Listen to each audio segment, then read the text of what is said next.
आदाब, मैं हूं मुमताज आलम रिजवी और मैं बात करूंगा मदीना मुनव्वरा की। जी हां, जिसके बारे में कल ये खबर फैलाई गई कि उस पर अटैक किया गया है, उस पर मिसाइल से हमला किया गया है और उसे अरब सरकार ने डिस्ट्रॉय कर दिया, डिफेंस कर लिया है, ऐसी खबर उड़ाई गई। और यह भी साथ में जोड़ा गया कि दरअसल ये जो मिसाइल है ये अंसारुल्लाह हौती की तरफ से मदीना मुनव्वरा पर मारा गया है। अंसारुल्लाह हौती के खिलाफ एक नफरत फैलाने की साजिश की गई, लेकिन वो साजिश बहुत जल्द बेनकाब हो गई। उसे या तो फेक बताया जा रहा है या फिर यह कहा जा रहा है कि यह इजराइल की साजिश है। इजराइल जानबूझ करके, जब दोहा में बड़ी मीटिंग होने जा रही थी इस्लामिक देशों की, ओआईसी के वज़राए खारजा की, तो ऐसे में एक नया शगुफा खड़ा करने के लिए यह ट्रेंड चलाया गया, यह प्रोपगंडा किया गया, ताकि आमने सामने, क्योंकि ऐसा कहा जाता है कि अंसारुल्लाह हौती जो है वो शिया है और मदीना मुनव्वरा में अरब जो है वो सुन्नी है, तो शिया सुन्नी का खेल फिर खेलने की कोशिश की गई, फिर से उलझाने की कोशिश की गई, लेकिन बहुत जल्द दूध का दूध पानी का पानी हो गया और वो साजिश बेनकाब हो गई। और वो जो इतना बड़ा ब्लास्ट करने की कोशिश की गई थी, टाए टाए फिश हो गया। इस पर हमने बात की जो हमारे एक्सपर्ट है ग्रुप कैप्टन उत्तम कुमार देवनाथ जी से। उन्होंने क्या कहा इस पूरे मसले पर, क्या किस तरह की बातें हो रही हैं, क्या इसे कहा जा रहा है, सुनिए उन्होंने क्या कहा। और इसके साथ साथ राशिद रिजवी ने भी इस पर अपना रिएक्शन दिया है, सुनिए उन्होंने क्या कहा। ग्रुप कैप्टन उत्तम कुमार देवनाथ जी, क्या अपडेट्स है, अगर थोड़ा सा आप भी कर दें, हमने तो काफी हद तक कराए जी। Thank you doctor Rizvi. आज इजराइल ऐसा दावा कर रहा है कि जब से उसने गजा में सबको हुक्म दिया है कि गजा खाली कर दें और सेफ एरिया में चले जाएं, इजराइल ऐसा दावा कर रहा है कि अभी तक 2.5 लाख गजा के जो लोग हैं वो शहर खाली करके सेफ एरिया तक जा चुके हैं।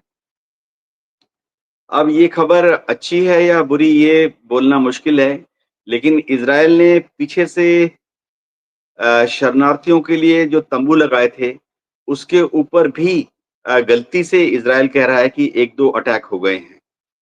तो शरणार्थी जो हैं उनको समझ नहीं आ रहा कि वो कहाँ शेल्टर लें। एक और चीज जो हुई है कि आज भी इजराइल ने लगातार गजा पर बड़े-बड़े हमले किए, कई मल्टी स्टोरीड बिल्डिंग्स को धराशायी कर दिया और इस बार वो मार्क 84 हेवी कैलिबर बॉम्ब का इस्तेमाल कर रहा है, जो कि 2000 पाउंड का बॉम्ब होता है, यानी एक-एक बम 1000 किलो का एक्सप्लोसिव लेके जाता है। मैं बता दूं ये बहुत बड़ा बॉम्ब होता है और इंडियन एयरफोर्स में हमारे पास भी हैं, लेकिन हमने इस बॉम्ब का इस्तेमाल ना 65 की लड़ाई में किया, 2000 पाउंड बॉम्ब का इतना बड़ा होता है वो, कि ना 71 की लड़ाई में किया, ना ही हमने कारगिल में इन बॉम्ब का इस्तेमाल किया। और जाहिर बात है इससे बड़ी-बड़ी बिल्डिंगें गिरी। इज़राइल अब ये दावा कर रहा है कि उसको दावा कर रहा है, अब उसमें कितनी सच्चाई है ये कंफर्म करना मुश्किल है। इज़राइल ये दावा कर रहा है कि इन बिल्डिंगों के नीचे जो सुरंगें थी उसके अंदर हमास ने अपने लड़ाकों को और जो जंगी असलहा होता है वो छुपा के रखा हुआ था। आज थोड़ी-सी सनसनी इसलिए भी फैल गई जब ऐसी खबर आई कि मक्का मदीना के ऊपर एक रॉकेट बड़ा मिसाइल गिरने वाला है। तो सऊदी एयरफोर्स ये दावा कर रही है कि मक्का मदीना की तरफ कुछ आ रहा था और सऊदी एयरफोर्स ने पैट्रियट मिसाइल फायर करके उसको जमीन पर गिरा दिया। लेकिन एक धड़ा कुछ लोग ऐसा बोल रहे हैं कि मक्का मदीना के ऊपर कौन फायर करेगा? इज़राइल ने ही फायर किया है। तो इज़राइल के पास जेरिको जमीन से जमीन पर मार करने वाली रॉकेट्स मिसाइल्स हैं, जो कि आसानी से मक्का मदीना तक पहुंच सकती हैं। लेकिन इज़राइल ने अभी तक इस लड़ाई में जेरिको जमीन से जमीन पर मार करने वाली मिसाइल का इस्तेमाल नहीं किया। प्लस वो कभी भी सऊदी अरब को खफा नहीं करना चाहेगा, क्योंकि इज़राइल चाहता है कि जैसे ही जंग खत्म हो तो पहला काम ये करना है कि सऊदी अरब के साथ अब्राहम अकॉर्ड साइन करना है। और मिलिट्री स्ट्रेटेजिस्ट भी सोच रहे हैं कि मक्का मदीना की तरफ अगर वो रॉकेट मिसाइल से हमला करेगा इजराइल, तो उससे फौजी तौर पर तो क्या मिलेगा। लेकिन ये भी कहा जा रहा है कि हो सकता है कि हूती जो इतनी बड़ी तादाद में मिसाइलें मार रहे हैं, वो जब अगर हम हूती मिसाइल दागते हैं इजराइल की तरफ, अगर आप सना से लेके एक सीधी लाइन ड्रॉ करें जेरूसलम के लिए, तो वो लाइन सऊदी के ऊपर से होके गुजरती है। तो ज़ाहिर बात है कि हूती की जो मिसाइलें हैं लॉन्च के बाद वो सऊदी के ऊपर से उड़ते-उड़ते जाकर इज़राइल में गिरती हैं। अब मैं कुछ दोस्तों से बात कर रहा था, उन्होंने कहा कि हाँ, ऐसा हो सकता है कि जब दर्जनों मिसाइल दागी जाएँ, उनमें से एक आध मिसाइल थोड़ा दाएँ, थोड़ा बाएँ भटक जाए।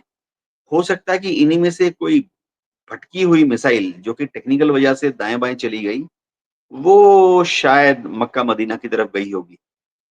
लेकिन कुछ लोग कह रहे हैं नहीं, हूतियों ने जानबूझ के मारी होगी क्योंकि सऊदी अरब सुन्नी है और हूती शिया हैं। तो मेरा जो जानकारी है, मेरे ख्याल से ऐसा भी होना मुश्किल है क्योंकि शिया लोग भी मक्का मदीना को काफ़ी इज़्ज़त देते हैं, वो उसे भी अपना बहुत ही बड़ा धार्मिक स्थल मानते हैं। तो जानबूझ के तो हूती एक मिसाइल मक्का मदीना की तरफ नहीं मारेंगे। जी डॉक्टर रिज़वी? बिल्कुल देखिए अभी जयदीप सिंह मुंडेला साहब ने फौरन इस पे रिएक्ट किया है। उन्होंने कहा है कैप्टन साहब वो प्रोपगेंडा वीडियो है मदीने वाला। उन्होंने ये भी कहा कि ये वीडियो सैकड़ों चैनल पर खास तौर पर चलाया जा रहा है जिससे अंदाजा होता है कि वीडियो प्रोपगेंडा का हिस्सा है और इसमें कोई सच्चाई नहीं है। जहां तक बात इसकी है कि इजराइल नहीं कर सकता मक्के की तरफ, सऊदी नाराज हो जाएगा। देखिए इजराइल को इसकी परवाह नहीं कि सऊदी नाराज होता है कि नहीं होता है। उनको ये लगता है कि हम सऊदी से नाराज होंगे कि नहीं। ये उनको अंदर उनको कोई इसकी परवाह नहीं है। वो जानते हैं कि हमारा आका जो है अमेरिका वो संभाल लेगा अगर कुछ होगा। तो इसलिए इजराइल जो है चूंकि ये कुछ भी कर सकते हैं। दूसरी चीज ये कि जो बार-बार इजराइल और नेतन्याहू की तरफ से ऐलान किया जाता है, मुझे लग रहा है उसकी वजह ये है क्योंकि मुकदमात जो है फिर से शुरू हो रहे हैं और इजराइल के अंदर अब भी बहुत प्रोटेस्ट हुए हैं, हो रहे हैं, आवाज उठ रही है। तो मुझे लग रहा है कि ये इसलिए भी तमाम चीजें जो कार्रवाई की जा रही है क्योंकि उन बिल्डिंगों में कोई है नहीं। जो हाई राइज बिल्डिंगों पे ये अटैक कर रहे हैं, उनको तबाह कर रहे हैं, वहां से पहले ही लोग जा चुके हैं। और जैसा कि मैंने शुरू में भी कहा कि हमारे साथ जुड़ गए राशिद रिजवी साहब, मैं भी उनका इंट्रोडक्शन कराऊंगा। लेकिन मैंने कोट किया था और ये हमने कई बार इसका जिक्र भी किया कि ये सही है कि फिलिस्तीन जितना ऊपर है आज की तारीख में उतना नीचे है। ऊपर वाले के हालात से तो वाकिफ हैं, लेकिन नीचे के हालात से वाकिफ नहीं है। दूसरी चीज ये कि आप जमीनी सतह का आलम यह है कि मोसाद ने साफ साफ इनकार कर दिया था कि हम हमास के लीडरान पे हमला नहीं करेंगे। उसके बाद इजराइल को बमजबूरी जो है वो एयर स्ट्राइक करनी पड़ी। वहां पे मिसाइल से हमले करने पड़े कतर में। पहले ये मंसूबा था कि इन्हें बगैर एयर स्ट्राइक के ही इनको मार दिया जाए, लेकिन मोसाद ने मना कर दिया।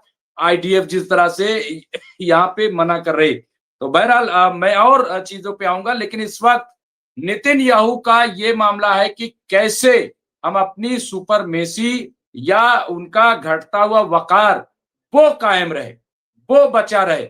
ये हमारे साथ जुड़ गए हैं राशिद रिजवी साहब, मैं उनका इस्तकबाल करता हूं। एडवोकेट राशिद रिजवी जो माहिर कानून है, सोशल एक्टिविस्ट हैं। आज रोशनी कम है सामने से, कुछ चेहरा जो है बहुत जलवा नुमा नहीं हो रहा है, तो कुछ जो है पीछे ज्यादा रोशनी है, सामने कम है। तो हाँ ये तो खैर ये मैं इसलिए बता देता हूं क्योंकि हमारे व्यूवर जो है वो देखें कि क्या है। बहरहाल तो मैं आऊंगा इस पे। क्या क्या ये नहीं लग रहा है कैप्टन साहब के ये इसलिए भी नेतन्याहू सब ज्यादा कर रहे हैं कि क्योंकि मुकदमा फिर से शुरू हो गया। मैं एक छोटा कमेंट और आपसे, फिर उसके बाद राशिद जी। हाँ, इसमें कोई शक नहीं कि नेतन्याहू बहुत हैरान है, परेशान है इन मुकदमों की वजह से। 2 वजह है। एक तो वजह है जो बताते नहीं हैं, क्योंकि ज्यादातर मुकदमे जो उनके ऊपर चल रहे हैं करप्शन के मामले हैं, उनकी मिसेस के ऊपर भी करप्शन के मामले चल रहे हैं। कुछ मुकदमे ऐसे भी हैं जिसमें कि रिटायर्ड आईडीएफ के ऑफिसर्स या रिटायर्ड मोसाद के ऑफिसर्स ने मुकदमे दायर कर दिए हैं कि जब उन्होंने पहले से ही खबर दे दी थी 7 अक्टूबर के हमले की, तो नेतन्याहू ने कुछ नहीं किया। और कुछ मुकदमे ऐसे भी हैं जो कि इसलिए हो रहे हैं क्योंकि इज़राइल के लोग बोल रहे हैं कि नेतन्याहू बंधकों को छुड़ाकर, अभी भी करीबन 20 जिंदा बंधक हैं, कि नेतन्याहू बंधकों को छुड़ा के वापस लाने के लिए कुछ नहीं कर रहे हैं। अब लेकिन सतही तौर पे ऊपर से कम वो ये बोलते हैं, नेतन्याहू, उनके जो काउंसलर हैं, कि नेतन्याहू बहुत बिजी हैं, लड़ाई लड़ते हैं 24 घंटे में, लड़ाई लड़ रहे हैं, तो उनके पास समय नहीं है कोर्ट में आने का। उन्होंने ये भी पेशकश की थी कि उनके काउंसिल को उनके वकील को ही उनकी तरफ से कोर्ट में आने की इजाजत दी जाए, लेकिन कोर्ट ने इसको माना नहीं। कोर्ट ने कहा कि ठीक है, आप समय लीजिए, लेकिन आपको कोर्ट में तो आना ही पड़ेगा। जी डॉक्टर रिजवी। और ये कोर्ट में आना पड़ेगा, और कोर्ट में वो गए, और जाहिर सी बात है वही कि अभी हालात अच्छे नहीं हैं, हम जंग में घिरे हुए हैं, और इसीलिए मुझे लग रहा है कि बार बार, क्योंकि अदालत बहुत सख्त है, रिश्वतखोरी का मामला है, भ्रष्टाचार का मामला है, और बहुत आला सतही है, ऐसा नहीं कि छोटा मोटा मामला है। और ये अब रूहानियत की बात कर रहे हैं, ये कह रहे हैं कि साहब हम जो है धर्म का काम कर रहे हैं, तो जाहिर है कि वो अपने आप को पोशीदा कर रहे हैं। जो आदमी भ्रष्टाचारी हो, जो रिश्वतखोर हो, वो धार्मिक आदमी इतना ज्ञानी और कैसे हो जाएगा? बहरहाल इस पे हम बात करेंगे। हमारे साथ राशिद रिजवी साहब जुड़ गए हैं। कल राशिद रिजवी साहब बड़ी कॉन्फ्रेंस होने जा रही, मीटिंग होने जा रही दोहा में, उसमें अरब और मुस्लिम ममालिक जो है वो शिरकत कर रहे हैं। क्या आपको लग रहा है, क्योंकि उनका तो ये कहना है कि ये हंगामी इजलास है, इमरजेंसी मीटिंग है, और इसमें तय होना है कि इजराइल को रोका कैसे जाए, इजराइल को जवाब कैसे दिया जाए। ये तमाम चीजें कहीं ऐसा तो ना हो कि नशिस्तन खुर्दन बर्खास्तन, ये क्योंकि होता रहा, लोग यही कह रहे हैं कि इसमें कुछ होना वाना है नहीं, लेकिन आप कैसे देख रहे हैं? अनम्यूट कर लें। जी, मेरी आवाज आ रही है? जी आ रही है। जी। अभी यहाँ पर जो आपने पूरी बातें बताई हैं कि किस तरीके से इनके ऊपर अटैक हुआ और किस तरीके से डैमेज कंट्रोल हो रहा है, तो कल की मीटिंग भी वही होता है कि चूहों की एक बैठक होगी, बिल्ली के गले में घंटी बांधे कौन।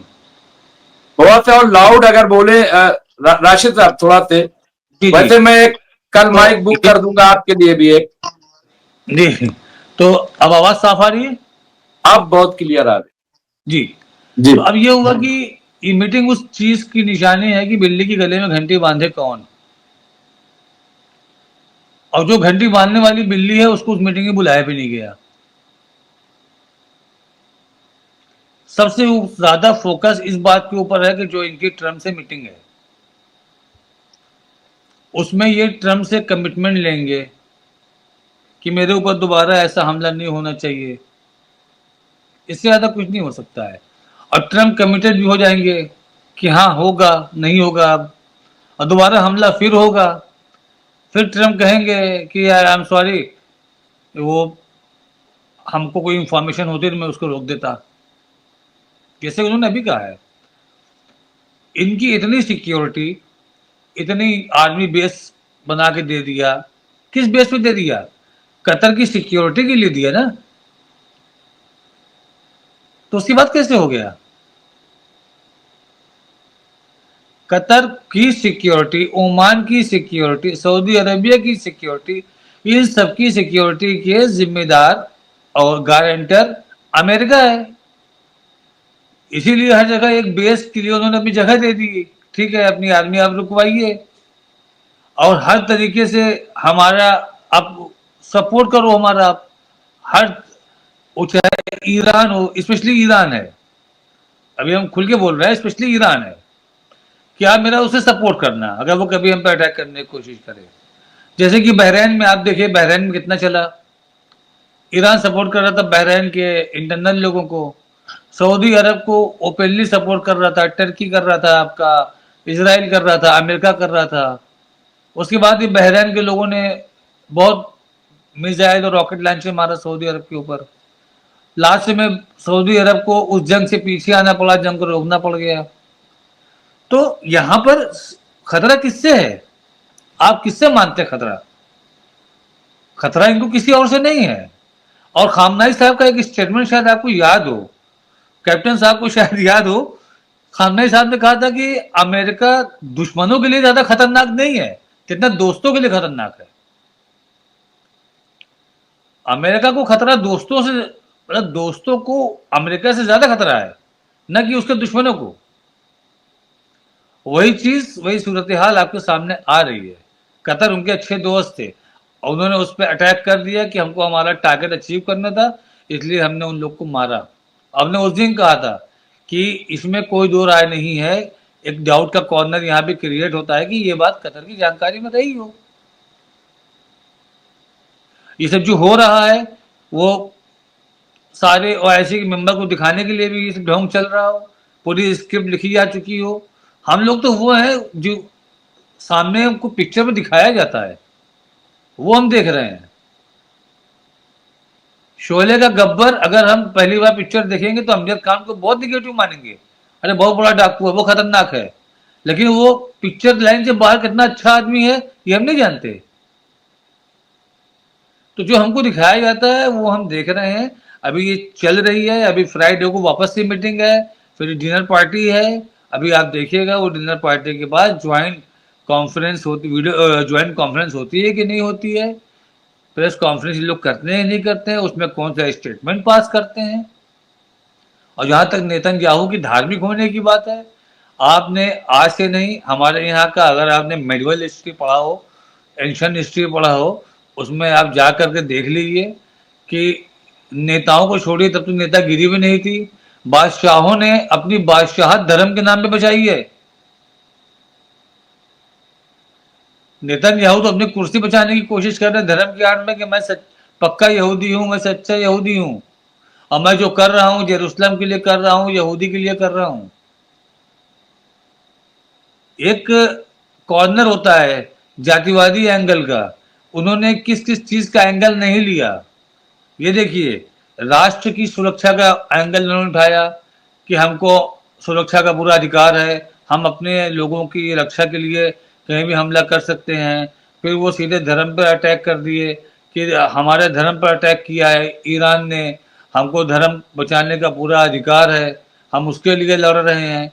तो वो चाह रहे हैं कि उनकी कम्युनिटी के लोग कम्प्लीटली उनके पूरे तरीके से उनके सपोर्ट में खड़े हो जाएं।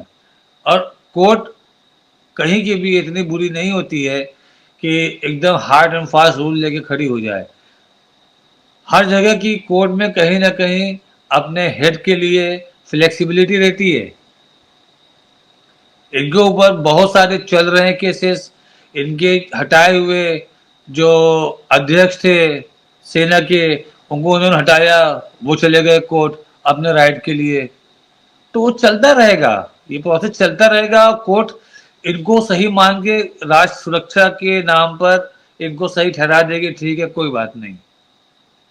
हमारे यहाँ भी एक प्रचलन था, अगर आपने उस दौर को देखा हो कि हर चीज बंद लिफाफे में कोर्ट में जाती थी, बाकी सब समझ दो ही लोग समझ लेते थे, देश को पता था कि जो भी बंद लिफाफे से कोर्ट ऑर्डर कर रहा है वो सही है। सबने माना उस ऑर्डर को, किसी ने सड़क पे उसका विरोध नहीं किया, अपोज नहीं किया। तो यही हाल आपका इजराइल में चल रहा है। पब्लिक खिलाफ है, लेकिन पब्लिक इस चीज से खिलाफ नहीं है वहां पर कि आप बेगुनाह फिलिस्तीनियों को क्यों मार रहे हो, आप जेनोसाइड क्यों कर रहे हो, इसके लिए खिलाफ नहीं पब्लिक। पब्लिक खिलाफ इसके लिए है कि तुम्हारी वजह से हमारे लोग मारे जा रहे हैं, हमको हमारे लोग जिंदा चाहिए। तो देखा आपने, ये थे हमारे ग्रुप कैप्टन उत्तम कुमार देवनाथ जी और राशिद रिजवी, जिनसे हम बातचीत कर रहे थे और पूरे मसले का जायजा ले रहे थे। तो इस तरह की खबरों के लिए देखते रहे एमएमसी न्यूज इंडिया। बहुत बहुत शुक्रिया।